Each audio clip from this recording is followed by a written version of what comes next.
Football, the captain of the old boys. Most Saturday mornings, after messages had been done, and bagsing for the afternoon on Gormy's front porch was over, Bryn, Smitty, and Horsey and Gormy would go along to the park to have goal kicks.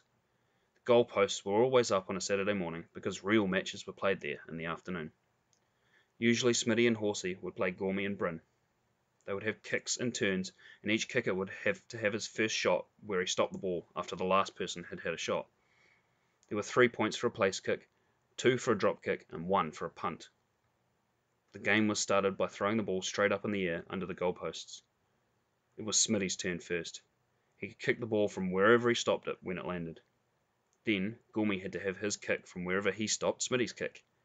Next, Horsey had a turn, and last of all Bryn. After that, it went straight on to Smitty again. Points for the kicks that went over were added up. Smitty and Horsey added theirs together, and Gormy and Bryn added theirs together. Of course, Horsey nearly always had to argue about the score that held things up a fair bit. But usually Smitty finished up by telling him to shut up, and he did. When they were playing, each player not only tried to kick the ball over, but also at the same time he tried to make it land in a position where the next player, who would be on the other side, could not get a good shot. Sometimes, when there was not much of a chance of kicking a goal, they would kick it so hard that the next player would have little chance either. After goal kicking, they'd have a game like the one they had in the street after school. In the holidays, Cocky and Bats would also play, and perhaps now and again they would let 1 or 2 other boys from another street join in. But even though they asked him again, they'd never let Curly come up to have a game. They wanted him to come because he was a very fast runner and could always win the races they had along the footpath in the street from one lamppost to another. But he wouldn't come.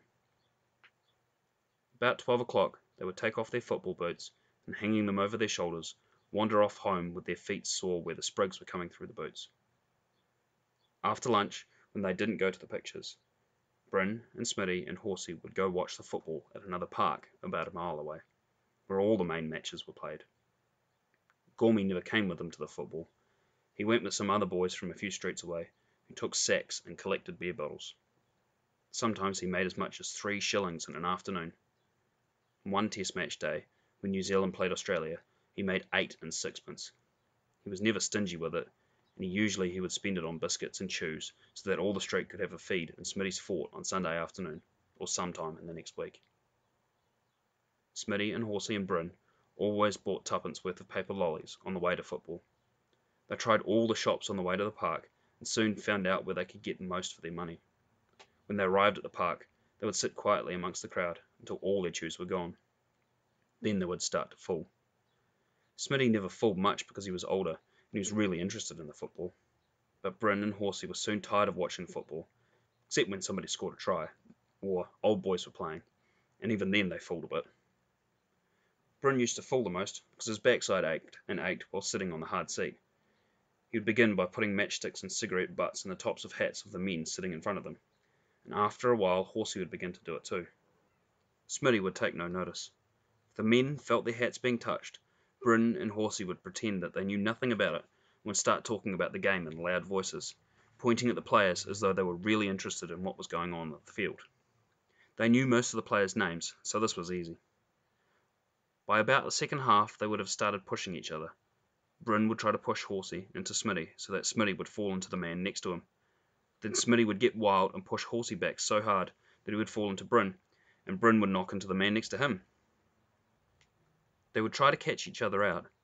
Bryn would suddenly begin to talk about the game, and just when the others were looking at the players, heave! He would send them flying. Usually this sort of thing ended in Smitty giving either Horsey or Bryn a hiding. He'd just get so sick of their fooling. One day, when Bats was with them, Horsey pushed him when everybody was standing up at half-time. Bats fell into a man and knocked him half over. When the man got up, he swore loudly and gave Bats a punch on the arm. Bats sat down, red in the face. The others nudged each other with their elbows and laughed to themselves, because it wasn't Bats' fault at all. Sometimes there would be a drunk in the crowd nearby, and would call out funny things to the players, or somebody would get hurt and everybody would shout, "Zambuk! Zambuk!" until the first aid man came to the rescue. Bryn and Horsey didn't bother to fool then, because it was good fun without fooling. At other times, everybody would boo or call out, "Take the ref off! Take him off! Take him off!" and Bryn and Horsey and Smitty would yell at the top of their voices. After the football, they would try and have a race home, down the hill, running in and out of the people. Bryn would pretend that he was the captain of the old boys, running through the players of the other side to get a try. Smitty and Horsey would do the same. Sometimes he had to run hard anyway, because Smitty was after him, to give him another bashing. But once a terrible thing happened, and Bryn was nearly killed. He tripped over just as he was tearing across the street, and a man pulled him up out of the way of a car just in time. For the next few Saturdays, Bryn walked down from the park very, very quietly, thinking all the time how lucky he was not to have been run over that day, because it was a pretty close shave.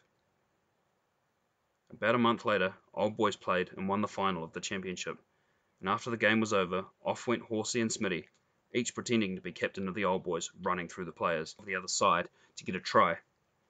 But as fast as they went, and speedy as they were, they couldn't catch Bryn, who was a long way out in front of them, racing down the hill at terrific speed, pretending to be the captain of the Old Boys, running through the players of the other side to get a try. Curly's first game. One holiday, the gang was going to have a real big test match up at the nearby park, but they were one player short. They decided to try Curly one more time. At first, he refused. He was chasing up and down the street on his scooter and didn't want to do anything else. "Oh, come on," said Gormy. "Be a sport." "No," said Curly. "You can be the captain of New Zealand team. You can play on the wing, where there's no chance of getting hurt," said Horsey. "No," said Curly. "Be great if you would, Curly," said Bryn. "We've already got Cocky, Bats, and Fred. If you play, that means we'll have 4-a-side, like real big teams." "No," said Curly. "You can have a loan of my trolley for the rest of the week if you do," said Gormy. "My mother won't let me." "Oh, yes, she would." "I'll give you a tennis ball if you will," said Bryn. "My mother wouldn't let me." "Well, let's go and ask her," said Smitty. And all the boys went up to Curly's place, and sat around in his backyard. When his mother came out, they explained that they wanted Curly to play in a big test match, and that it was going to be the most important game in the holidays. She listened for a while, and asked them whether they'd be careful, because Curly wasn't a strong boy.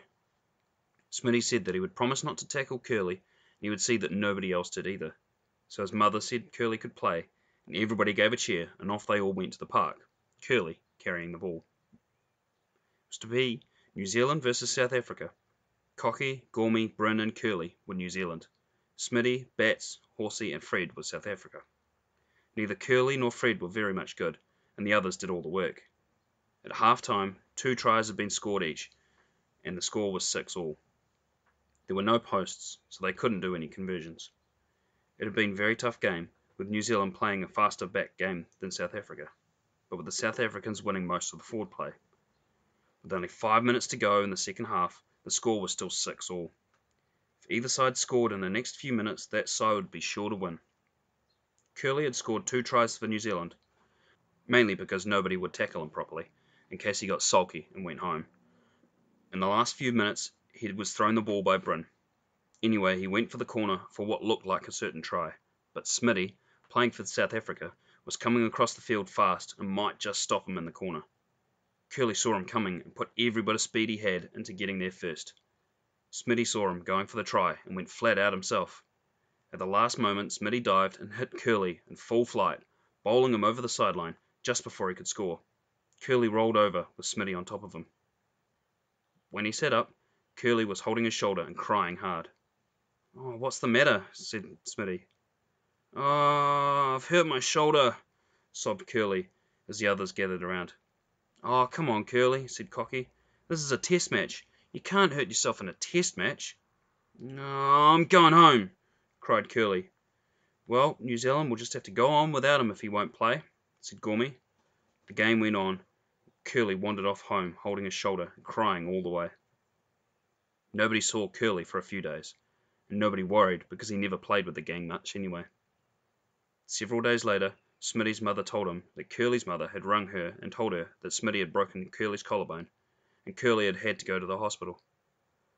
Smitty ran off and told Gormy and Horsey. After that, Smitty was reckoned the street's best tackler. Gormy even said that the street would take on another street for a match now that they had a tackler like Smitty. But ever after that, No matter how hard they tried, Bryn or Smitty or Horsey or Gormy could never get Curly to play football up at the park, even in test matches.